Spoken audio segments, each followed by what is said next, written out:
안녕하세요. 아이템 모바일 라이브 운영 중인 루이시스입니다.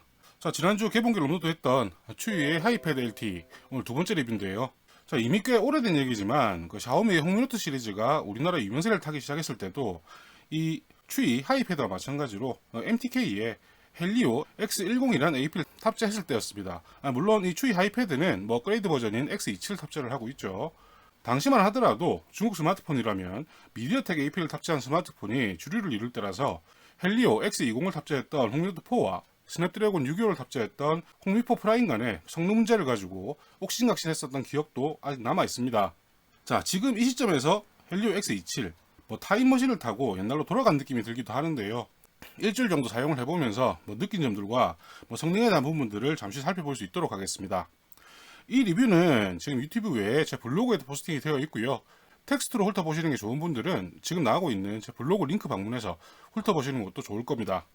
개봉기에서도 말씀을 잠시 드렸었지만 이 추이 하이패드 LTE에 탑재되어 있는 헬리오 X27은 발표된 지가 3년이 다가온 AP라서 성능에 대해서는 그리 큰 기대를 하기가 힘듭니다. 안투투 벤치 성능으로는 스냅드래곤 625와 스냅드래곤 636의 딱 중간 정도의 성능으로 보이는데요. 한때 미디어텍의 플래그십 AP였던 X 시리즈라지만 당시에도 타사 플래그십 AP들을 압도하지는 못했었고요. 발표된 지 2년 반이 훌쩍 넘은 모델이라서 어쩌면 이런 성능은 당연한 걸 겁니다. 특히 CPU의 성능은 스냅드래곤 625보다 조금 나은 정도지만 스냅드래곤 636보다 높은 점수를 획득한 그래픽 성능 덕분에 이런 정도의 안투투 벤치마크 점수를 얻은 걸로 보이는데요. 개인적으로는 그나마 스마트폰이 아니라 태블릿이라서 용인이 되는 그런 정도의 성능이 아닐까 그렇게 생각을 하고 있습니다. 그리고 스냅드래곤 660에 육박하는 싱글코어 성능을 보자면 이거 어쩌면 좀 쓸만하지 않을까 이런 기대를 하게 되기도 하는데요. 자, 그런데 싱글코어 성능이 높다고 해서 체감 성능에 바로 반영이 되는 건 컴퓨터나 아이폰 정도고요. 이 추이 하이패드 LTE 탑재되어 있는 헬리오 X27이 발표되던 쯤에 마시멜로우나 누가는 어땠는지 모르겠지만 최소한 안드로이드 오레오 이상에서는 이 싱글코어 성능 그리 중요하지는 않습니다. 최근에 안드로이드 스마트폰들 AP를 보더라도 싱글코어 점수가 높다고 해서 앱 실행 속도의 차이가 있는 것도 아니고요. 오히려 배터리만 더 퍼먹는 이상한 조합이 되어버리고 있어서 더더욱 큰 의미가 있어 보이지는 않습니다. 그리고 여기에 벤치마크 테스트만 해봐도 기본적인 성능으로는 글로벌 기준으로 중국계의 겨우 턱걸이를 하는 수준으로 보이는데요. 20나노미터 공정의 구형 AP다 보니까 스로틀링 또한 무시할 수가 없었습니다. 10.1인치에 대하면 벤치마크 테스트 시에 배터리 소모야 어쩔 수가 없을 겁니다. 자, 그런데 스로틀링이 꽤 심하다는 것은 연속 벤치마크 테스트로 쉽게 알 수가 있었고요. 이 스로틀링의 대부분이 GPU가 아니라 CPU에서 일어나고 있다는 점을 눈여겨봐야 할 것 같습니다. 2016년에 발표된 미디어텍 AP면서도 안드로이드 오레오를 탑재했다는 것은 무척 고마운 부분인데요. 그렇지만 멀티코어 성능 하락폭이 너무 심해서 전체적인 체감 성능의 하락도 심한 편입니다. 일주일 정도 틈틈이 사용을 하면서 느끼기에는 스냅드래곤 636은커녕 스냅드래곤 625에도 미치지 못하는 게 아닌가 그런 생각이 자주 들었고요. 지금 보시다시피 그렇게 벤치에서 보는 그런 성능들이 나오질 않아요. 전체적인 구동 자체가 마찬가지입니다. 스냅드래곤 625 이하라는 생각을 할 수밖에 없었고요.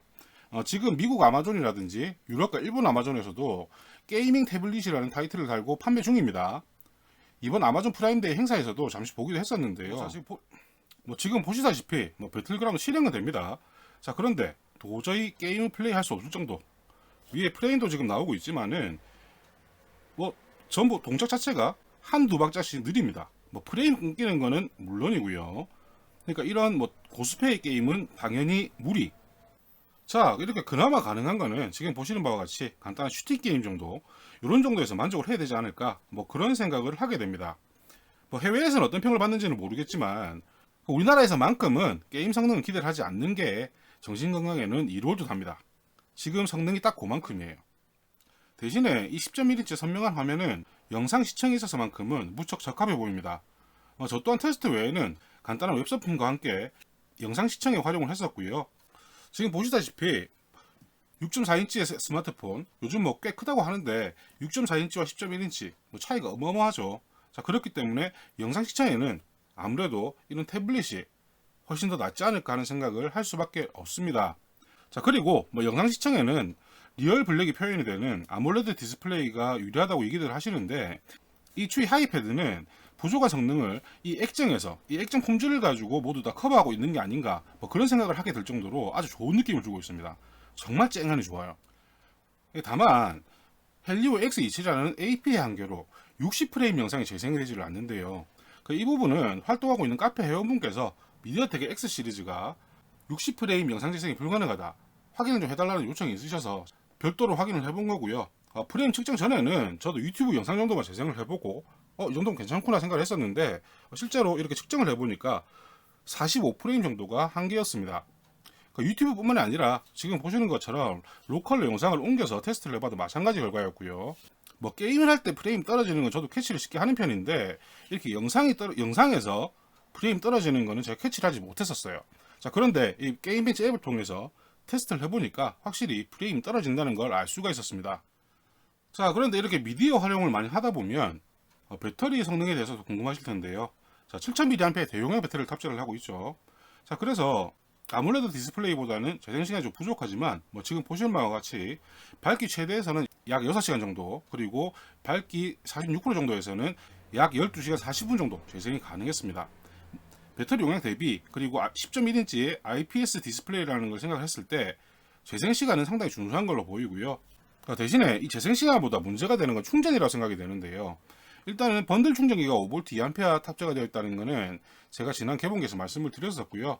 그 번들 충전기 외에 다른 모든 충전기들도 마찬가지로 5V 2A로 밖에 충전이 되지는 않았습니다. 자, 보통 5V 2A 7000mAh 배터리라면 5시간 정도면 완충이 되어야 하는데요. 실제로 제가 테스트를 했을 때 추이 하이패드 LTE 같은 경우에는 6시간 이상 충전을 해야 방전된 상태에서 완충이 가능한 그런 정도의 충전 성능이었고요. 특히 이 배터리 보호를 위한 건지 80% 이상 구간에서 충전 속도가 너무 느려졌고, 사용량이 많은 분들이라면 아예 충전기나 보조 배터리를 계속 연결해서 사용하시는 게 이 배터리에 대한 스트레스는 덜 수 있는 그런 길이 아닐까 생각을 해볼 수가 있습니다. 자, 그리고 제가 리뷰하는 이 추이의 하이패드 모델은 LTE 모델이죠. 모바일 사용이 가능한데요. 지금 상단에 보시다시피 KT와 SK텔레콤 듀얼 유심까지 지원을 하고 있습니다. 중국 제품이다 보니까 뭐 듀얼 스탠바이 가능하다는 건데요. 일단은 X27에 탑재되어 있는 모뎀이 9버전이다 보니까 4G, 3G 듀얼 스탠바이가 가능한 상태이고요. 여기에 LG U 플러스 또한 유심만 넣는다면 바로 데이터 정도로는 얼마든지 사용이 가능합니다. VoLTE가 안되기 때문에 전화는 되지는 않고요. KT와 SK는 3G 통화망을 가지고 있기 때문에 전화통화까지, 그리고 문자까지는 얼마든지 사용이 가능하고요. 그리고 와이파이 또한 속도를 보자면 싱글 안테나를 탑재하고 있는 걸 보이는데요. 후면에 있는 이 널찍한 안테나 면적 덕분인지 지연율은 어지간한 플래그십 스마트폰보다 좋아 보이는 것이 인상적이었습니다. LTE와 와이파이 모두 영상 스트리밍을 하든 웹서핑을 하든 네트워크 관련해서는 불편한 부분들은 전혀 느끼지 못했고요. 누가 사용을 한다 하더라도 마찬가지가 아닐까, 그렇게 생각을 하고 있습니다. 처음 리뷰 의뢰를 받고 성능에 대한 정보를 찾아보면서 생각했던 그 이상을 벗어나지는 않았는데요. 게이밍 태블릿이라는 타이틀로 판매가 되고 있지만은 지금 시점에서 이 추이 하이패드는 게임용으로 사용하기에는 조금 무리가 있어 보입니다. 어쩌면 고스펙 안드로이드 기기들이 익숙한 사용 환경 때문에 이런 판단을 내리는 걸 수도 있겠지만, 지금은 이 추이 하이패드로는 영상이나 전자책 외에 다르게 활용할 수 있는 방법이 우리나라에서는 솔직히 없을 것 같습니다. 추이 홈페이지를 보더라도 요즘은 이런 안드로이드 태블릿보다는 인텔의 모바일 CPU를 사용한 미니 랩탑에 치중을 하고 있는 게 아닌가, 그렇게 생각이 되기도 하는데요. 덕분에 안드로이드 태블릿은 미디어텍 AP를 탑재한 제품을 생산할 수밖에 없을 수도 있겠지만은, 기왕이면 스냅드래곤 660 이상의 좀 강력한 제품이 만들어진다면 지금 하드웨어 만듦새를 보자면 무척 경쟁력이 높지 않을까, 그렇게 생각이 됩니다. 이 추이의 하이패드 LTE, 말씀드렸던 동영상이나 전자책, 이런 용도 한정 구적이라면 괜찮을 것 같아요. 그렇지만 우리나라 사용자들은 이런 IT 제품에 대한 눈높이가 무척이나 높은 편이죠. 그렇기 때문에 지금 현재 상태로는 어필하기에는 무언가 많이 부족해 보입니다. 앞으로 조금 더 강력한 제품을 기대를 해보고요. 그러면 이 추이 하이패드 LTE 리뷰는 이걸로 마치는 걸로 하겠습니다. 감사합니다.